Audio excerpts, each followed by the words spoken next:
सभी को नमस्ते। कबीरदास जी के शब्द ग्रंथ में आज हम लोग दूसरे पद का स्वाध्याय करेंगे। संतो जागत नींद न कीजे।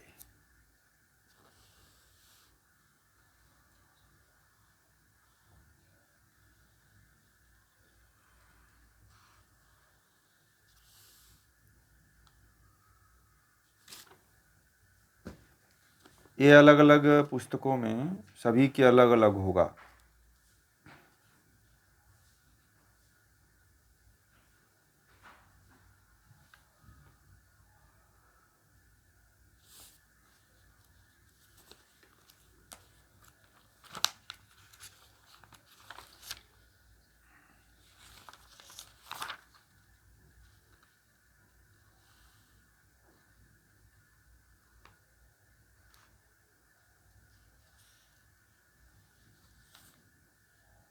एक मिनट में देख लेता हूँ मेरे पुस्तक में कहाँ है वो।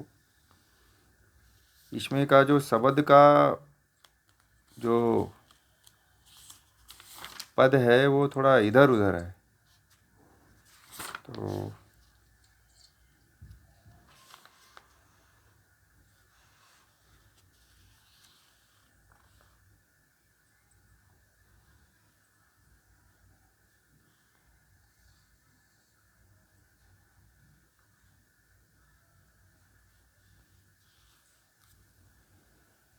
चलिए हम लोग करते हैं।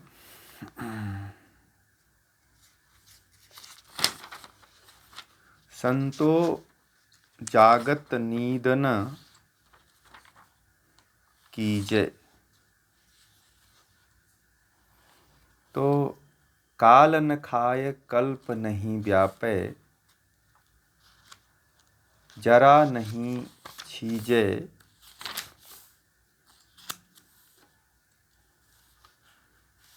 उल्टी गंग समुद्रहि सोखे शशि औ सूरहि ग्रीसै। नवग्रह मारी गो रोगियो बैठो जल में बिंब प्रकाशई। बिनु चरणन को चहुदिस धावे, बिनु लोचन जग सूझे। संशय उलट सिंह को ग्रासे, ई अचरज कोई बूझे।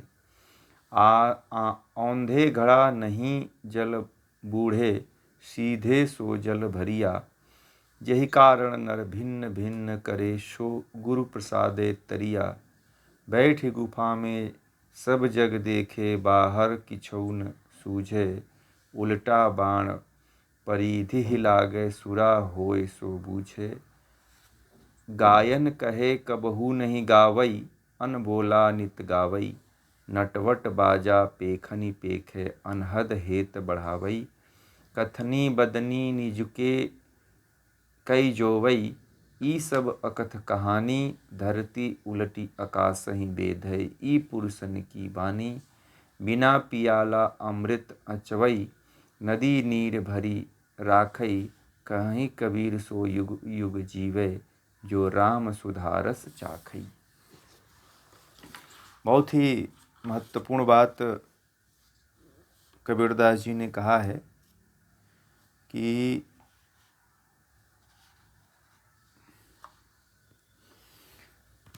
संतो जागत नींद न कीजे। हे संतो माया से सावधान रहो। क्या कहा उन्होंने? हे संतो माया से सावधान रहो, अर्थात जागते रहो। नहीं तो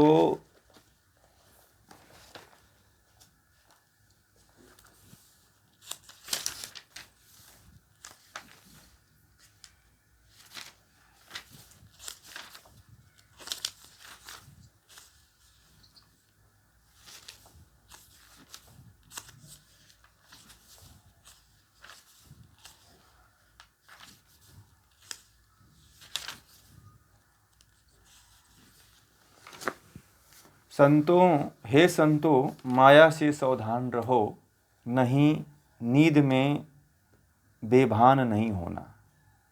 मतलब कहते हैं कि हे संतों माया से सावधान रहो।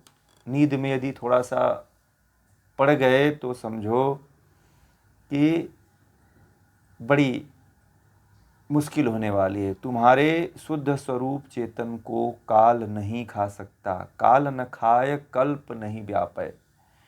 तो कहते हैं कि जो तुम्हारा शुद्ध स्वरूप है, चेतन जो स्वरूप है, उसको काल नहीं खा सकता। न तुम्हारे अनादि तथा अनंत आत्मिक जीवन को कल्प जैसी बड़ी अवधि व्याप्त शक्ति है। और कहते हैं कि तुम्हारे शुद्ध चेतन को न काल खा सकता है, अर्थात जीवात्मा को न कोई काल खा सकता है, और न ही जो है अनादि अनंत आत्मिक जीवन को कल्प जैसे बड़ी अवधि व्याप्त शक्ति है।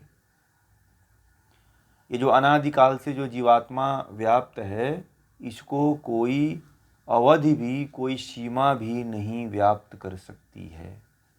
और न तुम्हारे अखंड स्वरूप को कभी जीर्णता क्षीणता आ सकती है।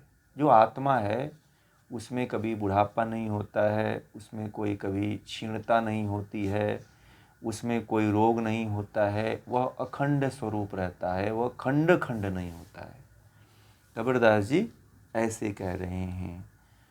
उलटी गंग मतलब इस स्वरूप ज्ञान, स्वरूप विचार या स्वरूप स्थिति को छोड़कर हठ योगी लोग स्थूल क्रिया में पड़े रहते हैं। उलटी गंग समुद्र ही सोखे शशि और सुरही ग्रासे। मतलब उन्होंने ये कहा है कि स्वरूप ज्ञान या स्वरूप विचार या स्वरूप स्थिति को छोड़ करके अन्य जो लोग हैं वह स्थूल क्रिया के चक्कर में पड़े रहते हैं। थोड़ा सा यहाँ पे जो व्याख्या इन्होंने किया है वो थोड़ा सा गलत किया है। तो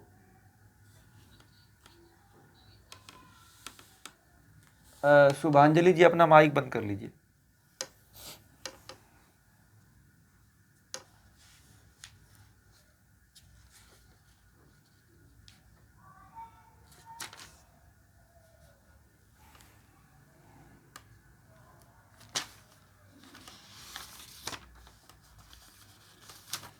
हो गया ना? चलिए, तो कहते हैं कि आगे कहते हैं उल्टी गंग मतलब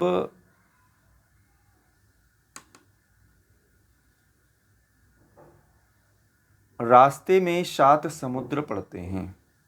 मतलब स्थूल क्रिया में पड़े रहते हैं। जैसे ये हठ योगियों के लिए उन्होंने कहा है, वे नीचे मूलाधार से सुषुम्ना को उठाकर स्वादिष्ठान, मणिपुर, अनाहत, विशुद्धि, आज्ञा चक्र को भेदते हुए सहस्त्रार तक ऊपर पहुंच जाते हैं। रास्ते में 7 समुद्र पड़ते हैं। सुषुम्ना रूपी गंगा, सुषुम्ना को क्या कहा है यहाँ पे जो लिखा है ना, उल्टी गंग समुद्र ही शोक है, तो सुषुम्ना को यहाँ पे गंगा कहा है। सुषुम्ना रूपी गंगा उन्हें शोखती हुई तथा ऊपर पहुंचकर शशि सूर अर्थात इड़ा तथा पिंगला को अपने में समेटती हुई शिखर स्थानीय भ्रमर गुफा में पहुंच जाती है। शिखर स्थानीय भ्रमर गुफा मतलब सहस्त्रार चक्र में पहुंच जाती है, जहाँ शुद्ध जल से भरे समुद्र से योगी अमृत रस का पान करता है। ऐसा उन्होंने कहा। तो ये हठ योग की बात है। देखिए कबीरदास जी भी हठ योग की साधना करते थे। देखिए, ठीक है, समझ में आ गई बातें। तो कबीरदास जी जितनी गहराई से उन्होंने हठ योग की बात कह दी, तो इससे ये सिद्ध होता है कि कबीरदास जी भी कुंडलिनी सिद्ध थे। क्योंकि जब तक कोई कुंडलिनी को सिद्ध नहीं करता है तब तक ऐसी बात कह ही नहीं सकता है। ठीक है, तो मूलाधार से लेकर के जब तक सुषुम्ना से होते हुए, 7 समुद्र पार करते हुए, 7 चक्रों को पार करते हुए सहस्त्रार चक्र में कुंडलिनी का मिलन नहीं होता है, तब तक व्यक्ति जो है ऐसे सुप्त अवस्था में ही पड़ा रहता है। इसीलिए यह क्रिया जो है हर व्यक्ति को करना चाहिए। हर व्यक्ति को इसकी साधना करनी चाहिए, कुंडलिनी की साधना। अभी आप लोग, मैं जो है योग बीज पढ़ा रहा था तो उसमें कहा था कि आप लोगों को अब साधनात्मक दृष्टि से पढ़ाना है। साधना के लिए आप लोगों के पास समय चाहिए। 15 दिन समय दीजिए किसी एक चीज़ के लिए, केवल प्राणायाम के लिए, जहाँ पे आपको घर छोड़ कर के आना है, मतलब त्याग के नहीं आना है। उतने दिन के लिए आप आइए तो आपको एक अच्छे माहौल में, एक अच्छी जगह पे, एक शांत वातावरण में आपको साधना कराई जाए, आपको प्राणायाम की सिद्धि कराई जाए।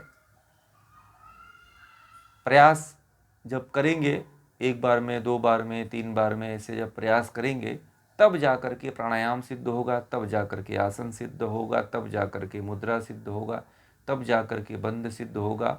जब यह सिद्ध होंगे तब कुंडलिनी का जागरण होता है।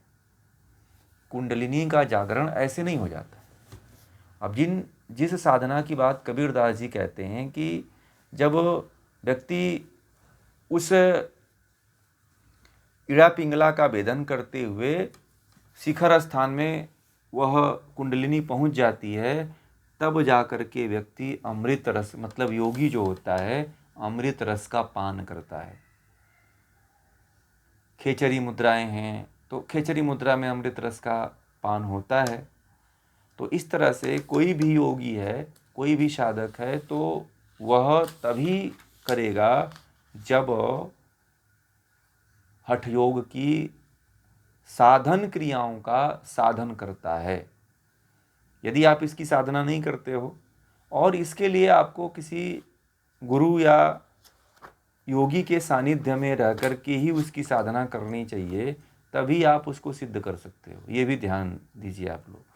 ये जो जितने आप लोग सीखते हो, कर रहे हो, यह केवल सामान्य रूप से शारीरिक क्रियाओं के, शरीर की शुद्ध को ठीक ठाक रखने के लिए बस है।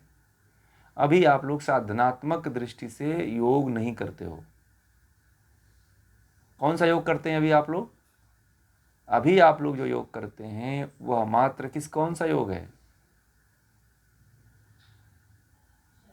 शारीरिक योग है। केवल शरीर को ठीक करने के लिए, रोग को ठीक करने के लिए कर रहे हो। अभी आप लोग साधनात्मक दृष्टि से नहीं कर रहे हो। तो इसके लिए जो है, साधना के लिए जो है, फिर आप लोगों को 10 दिन का, 1 हफ्ते का समय देना पड़ेगा। और पूरे योग के वातावरण में मिताहार से लेकर के, अब मिताहार जिसका नहीं सिद्ध होगा वह इसमें से कोई भी क्रिया नहीं सिद्ध कर पाएगा व्यक्ति। अब जितने लोग मिलते हैं ना, वो सभी यही कहते हैं कि हमारा मिताहार तो सिद्ध ही नहीं होता है, हम तो बहुत खा जाते हैं। मैंने बहुत से लोगों को कहा था कि ड्राई फूड एक ही खाना, तो लोग एक दिन में 20-20 ड्राई फूड खा जाते हैं। हद होती है। ठीक है। और जो मोटे मोटे लोग हैं उन लोगों का नाश्ता ही 1 कटोरा ड्राई फूड ही होता है। समझ रहे हैं? वो कहते हैं वजन ही नहीं कम हो रहा है। मैंने कहा खाते क्या? बोली 1 ही रोटी खाता हूँ, और उससे पहले तो ड्राई फूड लेता हूँ। कितना लेते हो? 10 बादाम होता है, थोड़ा ही होता है, ज़्यादा नहीं होता है। अब 10 बादाम को भी बहुत थोड़ी बोलते हैं।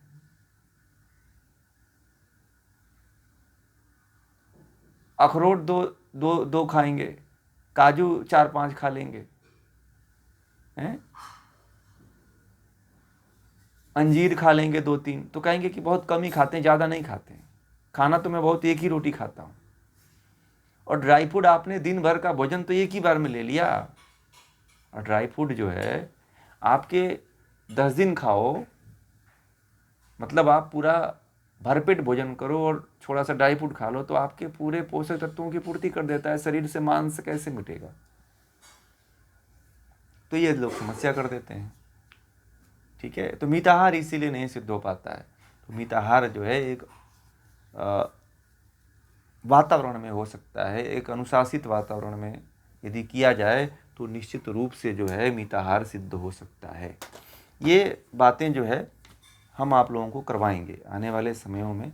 यह इस पे मैंने सोचा है कि इसको हम साधना आप लोगों का करवाएंगे। जो लोग भी करना चाहेंगे तो उनकी हम साधना करवाएंगे, क्योंकि आज के समय की बहुत महत्वपूर्ण आवश्यकता है।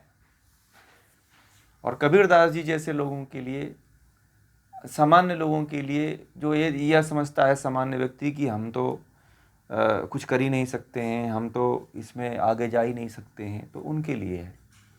आगे चलते हैं तो कहते हैं कि भौतिक जल को अमृत रस मानकर पीने वाले योगी नाम के रोगी अर्थात 5 ज्ञानेंद्रियों तथा चतुष्टय अंतःकरण रूपी 9 ग्रहों को वश में करके योग समाधि में बैठ जाते हैं। अर्थात 9 ग्रह हमारी रोगिया बैठो जल में बिंब प्रकाशई। देखिए कितनी बात कहा है उन्होंने कि भौतिक जल का अमृत रस पान करने वाले योग पाने वाले मानकर अमृत रस पान करने वाले योगी नाम के रोगी, मतलब 5 ज्ञानेंद्रियों तथा चतुष्टय अंतःकरण रूपी 9 ग्रहों को बस में करके योग समाधि में बैठ जाते हैं और जल में अपने स्थूल शरीर की छाया देखने के समान भौतिक नाद, बिंदु, ज्योति आदि जो मन की अवधारणा या तत्वों के कार्य होते हैं उन्हीं को अपना लक्ष्य मान लेते हैं। देखिए उन्होंने ये भी कह दिया कि जो ज्ञानेंद्रियों में, इंद्रियों में जो फंसा हुआ है और झूठ मूठ का नाटक कर रहा है कि मैं तो बिंदु, मुझे नाद का श्रवण हो गया, बिंदु को मैंने कंट्रोल कर लिया, ज्योति मुझे दिख गई, तो ये जो इस तरह का अवधारणा लेकर के कार्य करते हैं, मान करके बैठते हैं, वो नहीं है। वास्तविक यदि साधना करना है, पंच ज्ञानेंद्रियों से विमुख होकर के, पंच ज्ञानेंद्रियों के विषयों से अपने आप को रोक करके यदि कोई साधक जो है नाद का, बिंदु का और ज्योति का, इन तीनों की अवधारणा या तत्वों पे कार्य जब करता है तब जाकर के इसको प्राप्त कर पाता है। जैसे इसको मैंने कल ही कहा था कि थोड़ी सी शब्द की भाषा जो है कठिन है, तो इसके लिए क्या कहा है, हठ योग के ग्रंथों में भी ये बात कही जाती है कि हठ योग की साधना के लिए यम और नियमों का पालन आवश्यक है। कितने यम बताए थे? 10 यम बताए थे। नियम कितने बताए गए हैं हठ योग में? नियम भी 10 बताए गए हैं और यम भी 10 बताए गए हैं। ठीक है, हठ योग में 10 नियम और 10 यम बताए गए हैं। तो उनकी जब साधना करके जब कोई व्यक्ति आता है तो नाद, बिंदु और ज्योति तीनों का साक्षात्कार कर लेता है। ठीक है, अब इसका तीनों की कुंजी शॉर्ट रूप में मैंने आप लोगों को बता दिया कि कैसे प्राप्त कर सकते हो। हठ योग की साधना हो या राजयोग की साधना हो, ये दोनों साधनाएं जो है बिना यम और नियम के नहीं होगी। और हठ पर दीपिका में स्वात्माराम ने यम को क्या कहा है, नियम को क्या कहा है? नियम को मिताहार कहा है। क्या कहा है? स्वात्माराम ने नियम को हठ योग में मिताहार कहा है कि जो मिताहार को सिद्ध कर लिया वो नियम को सिद्ध कर लिया।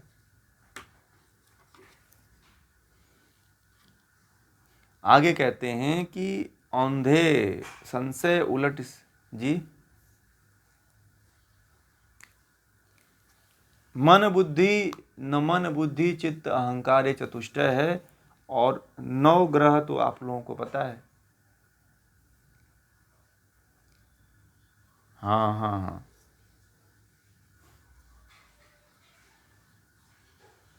चित्त। कहते हैं कि योगी लोग यह डींग हाँकते हैं कि हम बिना पैरों के केवल सिद्धि द्वारा 10 दिशाओं में दौड़ सकते हैं।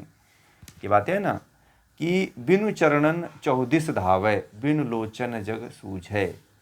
तो कहते हैं कि योगी लोग ऐसा डींग हाँकते हैं कि हम बिना पैरों के केवल सिद्धि द्वारा दसों दिशाओं में दौड़ सकते हैं और हमें बिना आँखों के अर्थात आँखें मूंदकर सारा संसार दिखाई देता है। तो कबीरदास जी कहते हैं कि इस आश्चर्यजनक घटना को कोई बिरला ही समझने का प्रयास करेगा कि शशा ने अपने ऊपर हमला करने वाले सिंह को उलटकर खा लिया, अर्थात अज्ञान शिकार करने वाले योगी जीव को अज्ञान ने ही मार गिराया। कहने का मतलब है कबीरदास इन विभूतियों को सिद्धियों को नहीं मानते हैं, परंतु ये वास्तव में सिद्धियां होती हैं। कबीरदास जी भी सिद्ध थे, कबीरदास जी भी कोई भी इन सिद्धियों की प्राप्ति हुई थी। ऐसा नहीं कबीरदास जी को ये सिद्धियां नहीं मिली थी, उनको भी मिली थी, परंतु बाद में उन्होंने कुछ ऐसे विरोध किए हैं कहीं कहीं पे जो उनके ही वक्तव्यों से, उनके ही द्वारा वो मार खा जाता है कहीं ना कहीं। कबीरदास जी की बातें सब कुछ सही नहीं होती हैं, बहुत सी ऐसी बातें होती हैं जो सही भी होती हैं और बहुत सी ऐसी बातें होती हैं जो सही नहीं होती हैं, परंतु ऐसी बहुत सी बातें हैं जो कबीरदास जी की नहीं सही होती हैं। ठीक है, कबीरदास जी की ऐसी बहुत सी बातें हैं जो सही नहीं होती हैं और बहुत सी ऐसी बातें होती हैं जो सही होती हैं, परंतु हठ योग में, और हम लोग तो योग के हैं, तो महर्षि पतंजलि जैसा योगी कोई गलत तो नहीं लिखेगा। कबीर तो उनसे पहले नहीं हुए, कबीर से तो ज़्यादा ज्ञानी महर्षि पतंजलि थे, इसलिए इन सिद्धियों का अस्तित्व तो है। कबीर ने भले अनुभूत नहीं किया हो। कबीर तो शब्द का मतलब, मैंने कल ही बताया था कि शब्द का मतलब होता है आप्त वचन। आप्त वचन मतलब गुरु के, आचार्य के, साधुओं के द्वारा वो सुने हुए, उनके पास, कबीर के पास सुना हुआ ज्ञान था। ठीक है,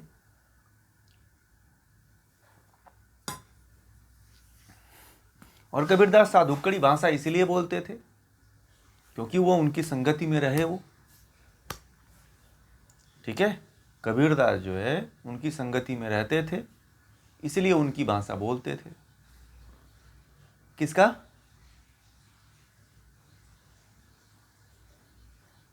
नहीं नहीं, सिद्ध किया है उन्होंने। क्या हुआ था, एक बार जो है घटना बताऊं, एक बार क्या हुआ था कि वह ना एक मंदिर था, तो मंदिर के उनके घर के पास एक भगवान शिव का त्रिशूल लगा हुआ था। तो ये कबीरदास जी क्या किए कि त्रिशूल पे जाके के ऊपर ही प्राणायाम के द्वारा ऊपर उठ गए और त्रिशूल के ऊपर नोक पे जाके बैठे हुए थे और प्राणायाम कर रहे थे, ध्यान कर रहे थे ऊपर जा करके। तो उनका बेटा कमाल था, तो वह उनसे बढ़ चढ़ के था वो। तो उसने क्या किया कि धागा होता था ना उनके घर में, बुनते थे तो धागा हुआ करता था, तो उसने खूब आकाश में धागा फेंका, एक उनसे ऊपर फेंक दिया, ऐसे लुंडी बना करके रखा हुआ था, उसको फेंका आकाश में और धागे को फेंका और धागा इनसे 2 फुट ऊपर हो, इनसे और ऊपर हो गया, और वह जो है प्राणायाम किया और इनसे ऊपर उठ करके ऊपर बैठ गया, इनसे ऊपर, धागे के ऊपर जाके बैठ गया। कबीरदास जी का जो लड़का था कमाल, वह कबीरदास जी से भी ज़्यादा सिद्ध था, वह कबीर से भी ऊपर जा करके बैठ गया। ठीक है, तो कबीरदास जी ने सिद्धियां कई बार दिखाया है। एक बार क्या हुआ कि कबीरदास जी डेली जो है प्रतिदिन लोगों को खाने के लिए बुलाते थे ना अपने घर पे, तो जो आता था उसको इनवाइट कर देते कि चलो भाई मेरे यहाँ भजन होगा, कीर्तन होगा, चलो हम लोग वहीं खाना खाएंगे। तो खाने के लिए बुला लाते थे, घर में कुछ रहता नहीं था, तो इनकी पत्नी ने और नीरू, उनकी पत्नी जो थी, क्या नाम बताया था उसका, याद नहीं है, लोई। तो लोई और कमाल ने दोनों मिल करके क्या किया, कहा कि अब इनको आज बोल दो कि घर में अनाज नहीं है, ये बुला तो लाएं। झगड़ा हुआ, कबीर से दोनों, उसकी माँ और बेटे आए, कहे कि भाई देखो घर में कुछ नहीं है। तो कमाल ने कहा कि चोरी करना पड़ेगा। कमाल ने सोचा कि इनको बोल देंगे कि चोरी करना पड़ेगा तो ये बुलाना बंद कर देंगे। ठीक है, तो कबीर ने कहा कि चलो ठीक है, चलते हैं, जो चोरी कर आते हैं, बोलो किसके यहाँ डाका डालना है। तो कमाल ने कहा चलो रात को आज चलेंगे। ठीक है। तो क्या हुआ कि कबीरदास जी बड़े अजीब आदमी थे। तो लड़का ने कह दिया कि भाई चलो आज घर में कुछ है नहीं, चोरी तो करना पड़ेगा किसी के यहाँ से, तभी हम कल खिला पाएंगे। तो कमाल तो इस दृष्टि से सोचा था कि भाई ये चोरी करने के लिए तैयार नहीं होंगे, परंतु कबीरदास जी तो बड़े निराले व्यक्ति थे, तो वो तैयार हो गए, कहे कि नहीं नहीं चलेंगे चोरी करने, आज रात में चलेंगे। तो क्या हुआ कि पहले मिट्टी के घर हुआ करते थे ना, तो रात को दोनों बाप बेटे मिल के घर की पीछे से किसी के खुदाई कर दिए अंदर घुसने के लिए। ठीक है, सेंध मारना बोलते हैं ना उसको। तो उसके इतना सा एक होल बना दिए जिसमें कमाल घुस जाए। ठीक है, तो क्या हुआ कि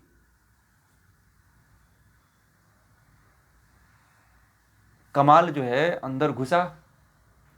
ठीक है, अंदर घुसा, बस कोई महिला थी वो जग गई, चिल्लाई, उससे घर वाले आ गए। अब ये सोचा कि जल्दी भागें, कबीर बाहर खड़े थे। ठीक है, कबीर बाहर खड़े थे, तो अब वो भागने की कोशिश किया तो उसका सिर जो है बाहर दिखा।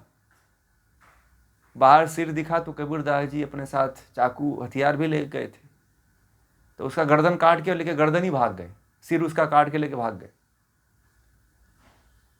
कमाल का। ठीक है, अब एक किंवदंती है, ये कथा है, सत्यता है कि नहीं है ये अभी जांच का विषय है, परंतु ऐसा कहते हैं। उसके बाद जो है कमाल जिंदा था, कमाल मरा नहीं था। ठीक है, लोगों ने उसके शरीर को बांध दिया, ठीक है, पेड़ में, और कहे कि भाई यही चोर करने आया था, पहचान में नहीं आ रहा है कौन आदमी है, इसका सिर ही गायब है, सिर मिला ही नहीं हमें। ठीक है, तो बाद में क्या हुआ कि ऐसा कथा में कहते हैं, फिर जो है कबीरदास जी चले गए अपने घर। घर जब चले गए तो कहते हैं, ऐसा कथा में, कहानी में, उसमें ऐसा कहने में, सुनने में आता है कि भजन के लिए कबीरदास जी की यहाँ बहुत बड़ी मंडली जा रही थी। तो उस मंडली में जो कबीरदास जी का लड़का था कमाल, वो भी गाते हुए निकल गया, और पता नहीं उसका कैसे सिर लग गया। कहते हैं कि उसका सिर हो गया, और वह जो है गाते हुए कबीरदास जी के यहाँ पहुँच गया। तो भाई बोला कि देख, बोला कि आप तो भाग गए, अजीब आदमी हो। बोले कि क्या करें, तुम्हारा सिर लेके भागना पड़ा मुझे, नहीं तो लोग कहते क्या। ठीक है, और फिर भी वो जिंदा रहा, मरा नहीं वो। कमाल जो है कहते हैं कि मरा नहीं, उसका सिर लेके भाग गए, वो जिंदा रहा वो। और फिर उपस्थित हो गया, बोला कि आप वहाँ पे मुझे छोड़ करके भाग गए, मेरे एक शरीर, आधा शरीर को लेके भागे और आधा शरीर छोड़ दिए। तो ऐसे थे कबीरदास के भी चमत्कार कम नहीं थे, वो भी चमत्कार, वो भी, उनके पास भी सिद्धियाँ थीं। ठीक है, ये जो शरीर को काटने वाली जो विद्या थी, जैसे रावण के पास थी, उसी तरह इन लोगों के पास भी थी, कमाल और कबीर के पास भी थी। गर्दन काटने वाली विद्या हमारे देश में रावण के काल तक रही है। ठीक है, सिर को काट देना और फिर जोड़ देना, यह प्रथा जो है हमारे देश में रही है, यह ज्ञान रहा है। और एक और विद्या रही है, संजीवनी विद्या, कि मरे हुए व्यक्ति को भी जिला देना। संजीवनी विद्या जैसे कि भगवान श्री कृष्ण ने सुभद्रा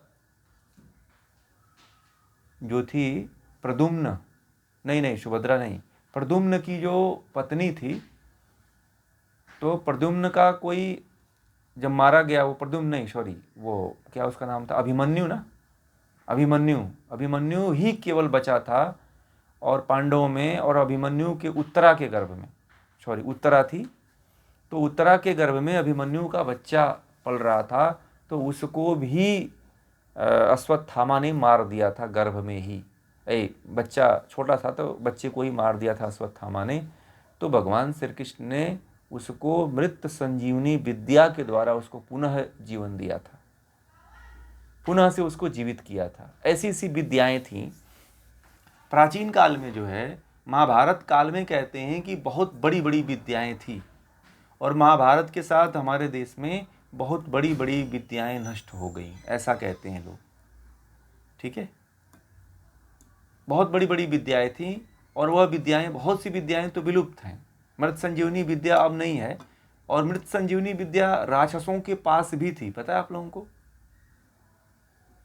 राक्षसों के गुरु शुक्राचार्य के पास था मृत संजीवनी विद्या, और देवताओं के पास था, तो देवता लोग देते नहीं थे, परंतु राक्षसों को यह पता था। रावण के पास यह विद्या थी कि गर्दन कट जाए तो गर्दन को जोड़ने में वो माहिर था, क्योंकि भगवान शिव भी जो है गणेश के गर्दन को जोड़े थे, तो ये विद्या थी एक, जिससे वो लोग जोड़ देते थे।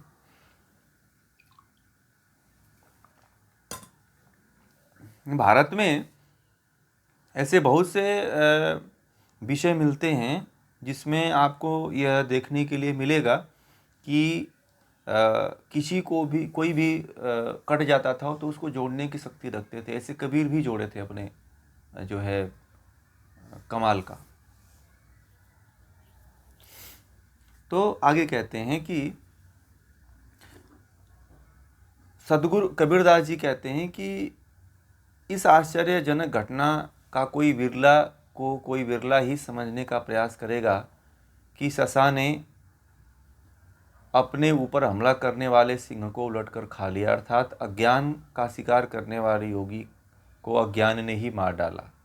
उल्टे घड़े में पानी नहीं भरता, पानी तो सीधे घड़े में भरता है। कहते हैं ना कि औंधे घड़ा नहीं जल बूढ़े, सीधे सो जल भरिया, अर्थात मन के भास अध्यास रूपी उल्टी बुद्धि से अमरत्व की प्राप्ति नहीं होती, किंतु स्वरूप ज्ञान रूपी शुद्ध एवं सीधी बुद्धि से प्राप्त होती है। जिस संसार सागर से तरने के लिए लोग भिन्न भिन्न प्रकार से नाना कर्मकांड, योग कांड आदि प्रपंच करते हैं, वह तो गुरु कृपा से आत्मबोध प्राप्त होने पर सहज ही हो जाता है। कबीरदास जी इन हठयोग क्रियाओं के द्वारा न मुक्ति और ज्ञान प्राप्त कर पाए थे, बल्कि गुरु की कृपा से कह रहे हैं कि गुरु कृपा से ही प्राप्त कर सकता है। परंतु ऐसे गुरु रहे नहीं तो आज हठयोग की आवश्यकता पड़ती है। बिना हठयोग के कोई भी उस सिद्धि को नहीं प्राप्त कर सकता है। और कहते हैं कि जिस संसार सागर से तरने के लिए लोग भिन्न भिन्न प्रकार से नाना कर्मकांड, योग कांड आदि प्रपंच करते हैं, वो तो गुरु कृपा आत्मबोध से ही सहज ही प्राप्त हो जाता है। योगी लोग कहते हैं कि हम समाधि रूपी गुफा में बैठकर सारे संसार को देखते हैं, और बाहर के नेत्रों से तो संसार के लोग को कुछ भी नहीं दिखाई देता। तो कबीरदास जी कहते हैं कि योगियों की ऐसी धारणा तो वैसे है जैसे बाण उलटकर शिकारी को ही लग जाए, अर्थात चले थे अज्ञान को मारने तो उलटकर स्वयं अज्ञान ग्रसित हो गए। व्यवहार को झुठलाने वाला ज्ञान ज्ञान नहीं अज्ञान है, परंतु इस तरह कोई निष्पक्ष चिंतक ही समझ सकता है। अति धार्मिकता की सनक ऐसी है कि मनुष्य जो सारी वाणियों का कहने वाला है, उसे कहा जाता है कि वह अल्पज्ञ है, वह तो कुछ भी नहीं कह सकता। कबीरदास जी कहते हैं कि लोग अनबोला ईश्वर को सारे वेद एवं धर्मशास्त्रों के व्याख्याता बताते हैं। योगी तमाशा दिखाने वाले नटों के सामने नाना प्रकार के आसन दिखाते हैं, शिंगी बाजा बजाते हैं, मुद्रा देखते हैं, अनाहत नाद सुनने में प्रेम बढ़ाते हैं। वे अपनी बातों का ही हठाग्रह रखते हैं और उन्हें पक्की समझते हैं। उनकी सारी बातें अकथ कहानी अर्थात लाल भुजक्कड़ी किस्सा है। पूर्व पुरुषों की बाणी सुन सुनकर धरती के मनुष्यों का मन आकाश को बेध रहा है। अथवा योगी लोग पिंड का श्वास उठाकर ब्रह्मांड को बेधते हैं। व्यक्ति के हृदय में स्वरूप ज्ञान रूपी सरिता जल भरा हुआ है, लेकिन हठयोग के बुलावे में पड़कर योगी लोग लंबिका योग द्वारा बिना पात्र के ही अमृत पान करते हैं, अर्थात वे टपकती हुई लार को अमृत मानकर लंबिका योग द्वारा पीते हैं। कबीरदास जी कहते हैं कि सदा के लिए अमृतत्व तो वही पाता है जो अमृत रस पीता है, अर्थात राम का अमृत रस है स्वरूप स्थिति। देखिए, अंत में कबीरदास जी को ये नहीं पता है कि हठयोग कहता है कि हठयोग का जो उपदेश दिया गया है वो राजयोग की प्राप्ति के लिए है, न कि ये खेचरी मुद्रा या इसी में बसने की बात है। ठीक है, कबीरदास जी मुझे लगता है कि पूरी तरह से हठयोग को भी नहीं समझे थे। वो ये समझते थे कि हठयोग ही पूरा है, ठीक है, परंतु हठयोग तो राजयोग में पहुंचने का एकमात्र साधन है। मतलब ये सिद्धियां उद्धियों में नहीं फंसना चाहिए, ये हठयोग भी कहता है। हठयोग ये भी कहता है कि खेचरी मुद्रा लगा लेना या मुद्रा लगा लेना या बंद लगा लेना या कोई भी क्रिया कर लेना, यह सिद्धि का द्योतक नहीं है। ठीक है, इससे मुक्ति नहीं मिलती है। मुक्ति तो सिद्धि पाने के बाद फिर आपको हठयोग में जाना पड़ेगा, तो ही मुक्ति मिलती है। पूरा मैं सार बता देता हूँ। कबीरदास जी ने पूरा इसमें योगियों के ऊपर आक्षेप किया है कि जो हठयोग बताए हैं, हठयोग में कुंडलिनी साधना से लेकर के तो मुद्रा साधना है, जो पूरी साधना बताते हैं, वो पूरी साधना जो है कबीरदास जी कहते हैं कि वो साधना ऐसे साधना से कुछ अमरत्व की प्राप्ति नहीं होती है, परंतु ये हठयोग जो है वह साधना के लिए है ही नहीं है। साधना के लिए तो राजयोग की तरफ जाना पड़ेगा ना। जो जिस ज्ञान की कबीरदास जी बात कर रहे हैं उसी ज्ञान की तो हठयोग भी कहता है कि हठयोग एक केवल साधन मात्र है राजयोग तक पहुंचने के लिए। ठीक है, अब हम पढ़ते हैं तो हमें समझ में आ रहा है ना कि कबीरदास जी कहाँ त्रुटिपूर्ण है। नहीं तो मान लीजिए कि जो लोग पढ़े नहीं होते तो वो तो कह देते कि कबीरदास जी ठीक कह रहे हैं और हठयोग गलत है कि नहीं? बताइए, जो नहीं पढ़े होते वो तो आज कबीर हठयोग को गलत साबित कर देते ना। परंतु हमें तो पता है कि हठयोग किस लिए कहा गया है। हठयोग का उद्देश्य जो है राजयोग की प्राप्ति के लिए है। तो जो कबीरदास जी जिसको प्राप्त करके बैठे हुए हैं उसी तक जो है हठयोग में इतनी शक्ति है कि निकृष्ट से निकृष्ट व्यक्ति को वहाँ तक पहुँचाने की एक साधन क्रिया है। और इसीलिए जो है हठयोग को सभी लोग स्वीकार आज भी करते हैं और पहले भी करते थे। और कबीरदास जी जिस साधना की बात कर रहे हैं उस साधना में कोई बिरला पहुंचता है, सब नहीं जा सकते हैं उस क्रिया में। सबकी इतनी कैपेसिटी नहीं है, सबकी इतनी क्षमता नहीं है, सब लोगों का मस्तिष्क बुद्धि विवेक इस तरह का नहीं है, इसलिए कोई कबीर की तरह साधना नहीं कर सकता है। कबीरदास जी को हठयोग को झूठा नहीं साबित करना चाहिए था। हाँ, कबीरदास जी पढ़े लिखे नहीं थे तो थोड़ी त्रुटियां तो रहेगी। ठीक है, कबीरदास जी ग्रंथों का जब पढ़े ही नहीं थे, वो लिख भी नहीं सकते थे, पढ़ भी नहीं सकते थे,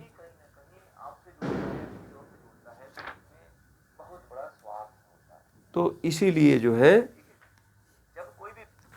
इसीलिए कबीरदास जी ने थोड़ा सा इसमें इस तरह की अटपटी भाषा का प्रयोग कर दिया है, परंतु मैं इसको सुधार दिया आप लोगों के बीच में।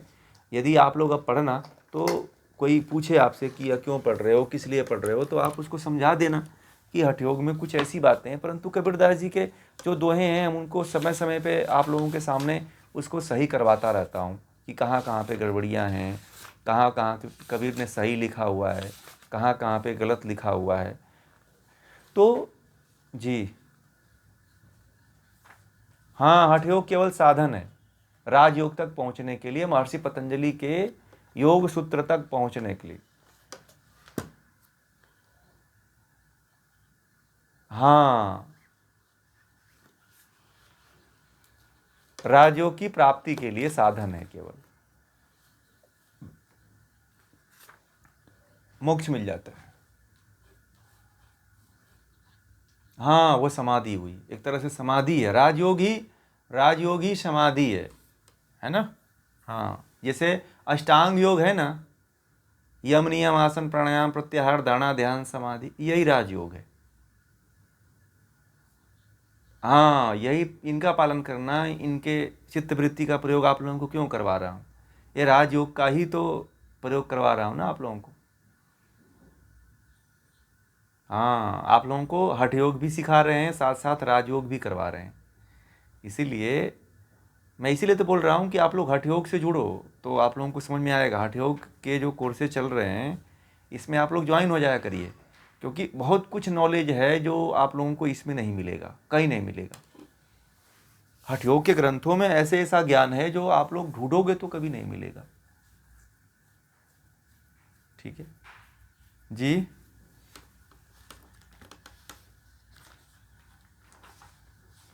हाँ, तभी बैठ वही उसीलिए तो कह रहे हैं। अब कबीरदास जी जो बात कह रहे हैं ना, कबीरदास जी उस समय की परिस्थिति कुछ रही होगी कुछ अलग, इसलिए वो इस तरह की बातें कहते हों कि हो सकता है कि उस समय के लोग केवल राजयोग हठ योग तक ही सीमित रहे, राजयोग तक नहीं गए थे, इसलिए उन उन लोगों को देख करके कहा होगा। ये भी हो सकता है कि कुछ योगी ऐसे रहे होंगे, जैसे कि आजकल के चमत्कारिक गुरु हो रहे हैं ना, तो ये भी अपने आप को समझते हैं कि हम मुक्त हो गए हैं, परंतु ये मुक्त उक्त वाले नहीं है सब। ये सब केवल क्या है, थोड़ा मोड़ा कहीं से ज्ञान पा गए हैं, तो उनको लग रहा है कि हम बहुत बड़े बाबा और बहुत बड़े चमत्कारिक हो गए, परंतु ये भी इनका भी अस्तित्व उन्हीं तरह से जो कबीरदास जी के समय में था।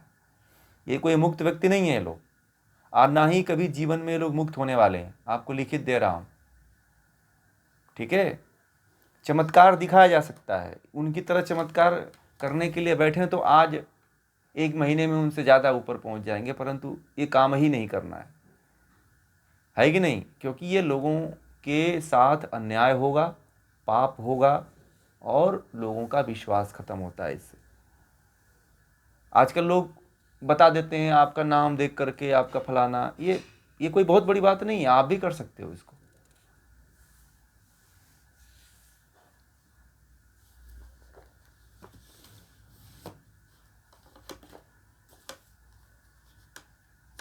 नहीं, ब्रह्म कुमारी की जो साधना है ना, ब्रह्म कुमारी की साधना, वो भी थोड़ा सा मुझे कहना नहीं चाहिए, परंतु वो भी पूरा ब्रह्म के तरफ डिवोटेड नहीं है।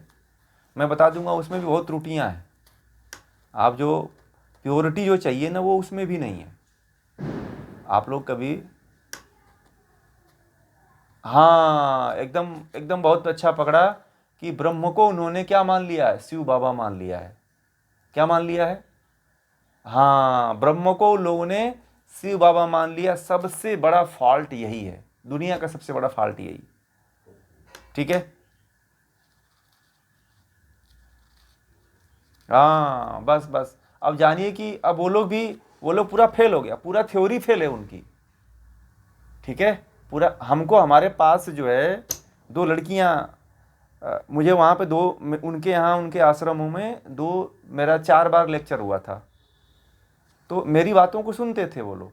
ठीक है, तो सुनते थे, बड़े शांति से सुनते थे, और फिर भी वो सब जब मैं अपनी बातें रख देता था तो फिर भी कहते थे कि आप इसमें कोर्स कर लो, जुड़ जाओ। मैंने कहा कि मेरे सिद्धांत को आप लोग नहीं पकड़ पाए। मैं क्या बोलता हूँ कि आपके बाबा जो है वह शिव नहीं, ब्रह्म नहीं है, वो तो एक इंसान थे। तो तब हमसे एक दो लड़कियां आई, बड़ी चर्चा किया उसने, उसमें बचपन में ही चली जाती है ना लड़कियां, तो उन्होंने आई, तो उनको भी मैंने समझाया, तो बोले कि तब तो हम लोग बड़े भ्रम में, अब क्या करें। तो मैंने कहा कि सही रास्ता अपना लो, अभी समय है तुम्हारे पास, अभी ज़्यादा उम्र नहीं है तुम लोगों की, अभी तुम ईश्वर को प्राप्त करने घर छोड़ के भाग के आई हो, और फिर भी अभी तुमको कुछ मिले ना तो क्या फ़ायदा, ये बाबा थोड़ी मिलने वाले हैं।